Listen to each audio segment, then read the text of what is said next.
I ever fail, just know I'll go again. I never quit, cause I know that every loss may lead to another win. I'm going up. Hey everyone, welcome to the Spot Real Talk. I'm Tiffany. And I'm Ron. And today we had the pleasure of speaking to Alix LaPri from PowerBook II.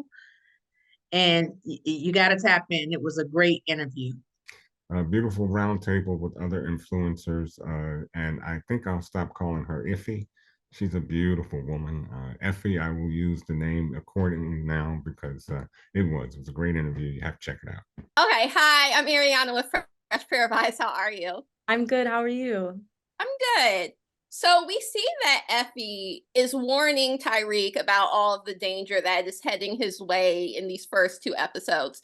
Do you think Tyreek would give him Effie the same courtesy at all?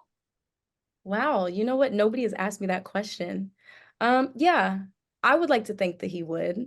I would like to think that he would because I think that they both have the same soft spot for each other. Tiffany with the Spot. Good to see you again. My question was along the lines of Kane. Like we see in episode 2 that you had an interview with Stanford and you skipped the interview to help Kane. Yeah. So I want to know if that is indebtedness, because he saved your life when you were in jail, or is it something more? No, I think that we are starting to see that there is a genuine connection there. And it's really beautiful. And she's allowed to be soft with Kane. Kane, I think she's starting to see that there is somebody bigger and badder than her, and it might be Kane. So while they're not in love by any means yet, and who's to say if it goes deeper, if it doesn't, but right now, there's definitely a connection there. And so she wants to help him out. Yeah. Hey, this is Cynthia Horner from Right on Digital. We've interviewed you before. The fans had been waiting forever for you all to connect, you and Kane. And it was just one of those situations where people were just going crazy over the fact that you had that love connection going, even if it wasn't really a love connection. So can you talk about what the feedback was when you all first connected in that way? What's crazy is that a lot of people seen it coming and they were just like, there's this sexual tension. I just feel it between them. I don't know what's going on. And I'm just like, you guys are crazy. I don't know what you're talking about. But then it finally ended up happening. And of course, I seen that coming, but I didn't expect how split it was going to be.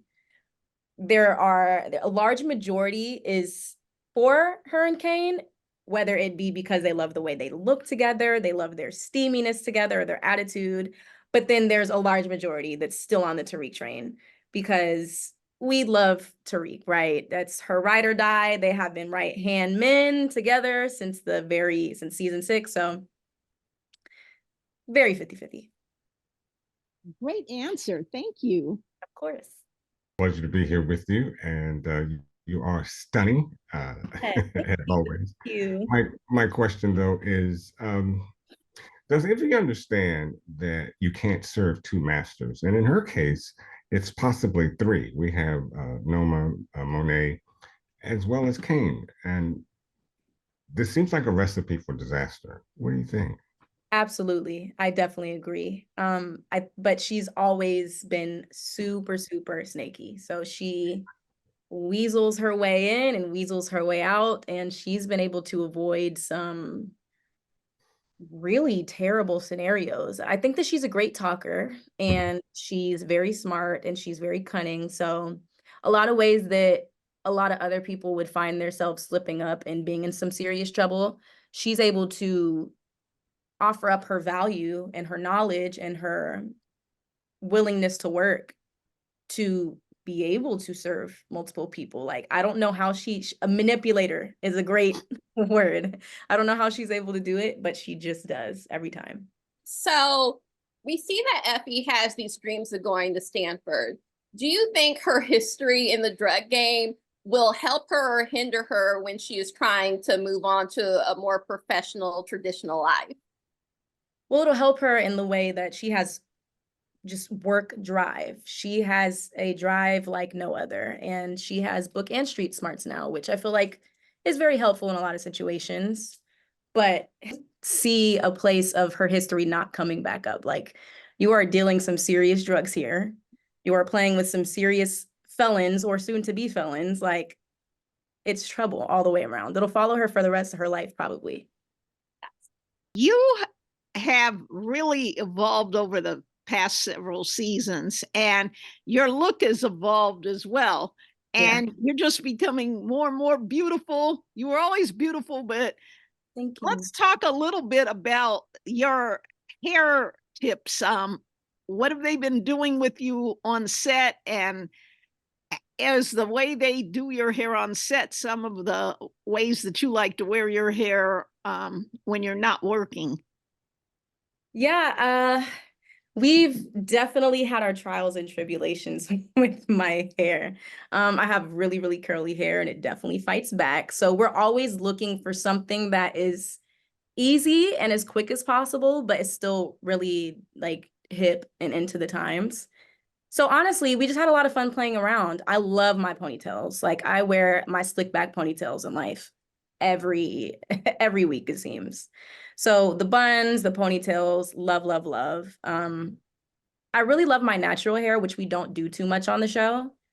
But typically, if you see me 9 times out of 10, like in person, like I'm wearing my natural, like curly hair. So that's where I feel most comfortable. That's what I love the most. Hi. You look absolutely beautiful. Thank you. So what I want to know is, can you tell everybody what is your character and what is your role? Yeah, Effie is a survivor. She is a boss and an assistant. She kind of just fills whatever shoes need to be filled to make the game run smoothly. And I think that's what we see whenever she is around, is that things can run a lot smoother when she's there, because she does bring some bright ideas. I feel like she's very diverse, and she just plays the field. Like, she does have her challenges when she ultimately switches up, but when you do have her, she's really good. What do you love most about playing Effie? The power. I mean, I hate to use that word. I know it's like, but like wearing her clothes, which is, I definitely have my moods where I like to dress down, and like I have those moods, but typically on a day, you'll see me very girly. When I switch into my Effie wardrobe, and it's like, you know, get into that gear, get into those streets, get into that mindset. I'm tough, I'm hard, like I'm street, like something that is so different than me, something activates, and it's just really fun to play around with that. And I'm gonna miss it so much. Well, why do you think people gravitate so much to this show? Oh, it's been a part of their routine for so long. It's history, it's Black history specifically. And I think people find a lot of comfort, you know, because it has been around so long. Like, you really do attach to these characters. And so when you see your favorite character into some trouble, you're like, oh no, absolutely not. Take to Twitter, take to Instagram, you get to talk to your friends about it. It's like being in a club, like belonging to like a community. Well, this is the final season, so we're gonna miss you, but I have a feeling that we're still gonna see you in the Yes. Power universe. So we're looking forward to that. And I want everybody to make sure that they tune in to PowerBook II Ghost Yes. and check Effie out as Yes. soon as you can. Make sure you DVR it and do not miss it on Stars. And thank you for joining the Talk with Tiff. We are Thank so you happy to for have you. having me. Thank you. Thanks. Welcome. I just wanted to ask you, Alex, Effie, we touched on the Kane and Tariq situation, and you have feelings for both. Mhm. So who would Effie choose between Tariq and Kane? If we're talking about who she feels like home with, it's Tariq, because they've been writing together for so long. Since we've seen Effie, we've seen Tariq, literally since the very beginning. With Kane, she's able to kind of like, I feel like she's always on defense mode. Like, she's always worried about someone coming to get her. And when she's with Kane, there's finally someone there that's able to kind of take those reins for her, because nothing's happening to her while she's with Kane. So she feels safe with them. There's definitely a deep physical connection there. So it's exciting and it's safe. And I think that's kind of unbeatable, but so is history. So we'll have to see who takes reign. Thank you. Alix, you were talking a little bit about how Power is such a legacy. What do you think Effie has left her mark on Power, and what legacy has she left in her mark on the Power universe? Yeah, I think people have had a lot of fun discussing theories about her. I think she's a really fun character. People like to watch her because they only reveal enough to keep you wanting to know more. So she's definitely very mysterious, and she's, she has that sexy, mysterious, dark, and enticing vibe to her. And just as Aaliyah used to say, I think everybody has a little bit of love for the dark side. So people have had a lot of fun dwelling in that dark side with her. And I'm very, very, very happy to have been the face behind that and just been accepted and loved in the Power universe. Yes, I appreciate it. Thank you so much. Thank you. Thank you, everyone.